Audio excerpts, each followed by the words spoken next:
The sun dipped low, painting the sea in hues of orange and gold, a perfect evening. Jonah, weathered face etched with years of seafaring, cast his net one last time. The air, usually salty and sharp, held a strange stillness. An unnatural calm settled over the water, making Jonah uneasy. His small boat bobbed gently, reflecting the fiery sky above. The silence was broken only by the gentle lapping of waves against the hull. A seasoned fisherman, Jonah knew the sea's moods. This quiet felt different. It wasn't peaceful, but expectant, like something was waiting.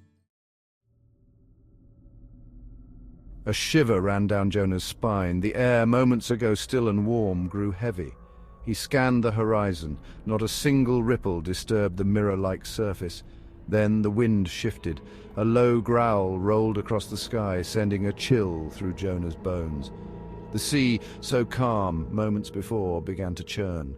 Small waves grew into choppy whitecaps.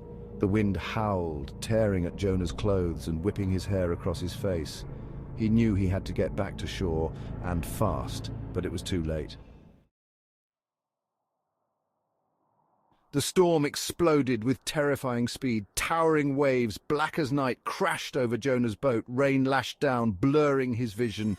The wind roared in his ears, a deafening symphony of fury.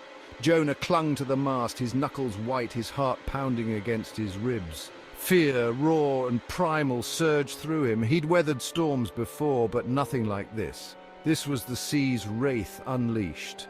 Lightning split the sky, illuminating the scene in a blinding flash. Then a monstrous wave, taller than any he'd ever seen, rose up before him. It crashed down with a deafening roar, swallowing Jonah and his world in an instant. Tossed and battered, Jonah tumbled through the churning water. He gasped for air, his lungs burning. He glimpsed something massive, dark and moving beneath the surface. Panic seized him. There was no time to think, only react. The creature surged upward, its immense form blotting out the light. Jonah found himself staring into a cavernous maw filled with rows of teeth as long as his arm. He was pulled into the darkness, swallowed whole by the giant whale. Jonah landed in the belly of the beast, a slimy, foul-smelling prison. He lay there, gasping for breath, his body racked with pain. The air was thick and heavy. He was trapped. Days or so, it seemed, passed in a blur. Jonah drifted in and out of consciousness. He thought about his life, his choices, his relationship with the sea. He had always respected its power, but this was something else entirely. This was a force beyond his comprehension, a force that could swallow him whole and spit him out at whim. Then, just as suddenly as he'd been swallowed, Jonah felt himself being pushed. He shot up through the water, gasping for air. The storm had vanished. The sea was calm, bathed in the warm light of the rising sun.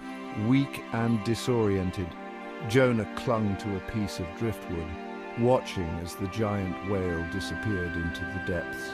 He was found by fishermen. His story met with disbelief and awe.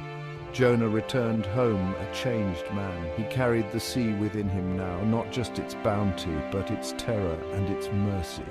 He had stared death in the face and lived to tell the tale, but the experience left him with a profound respect for the untamable power and mystery of the sea.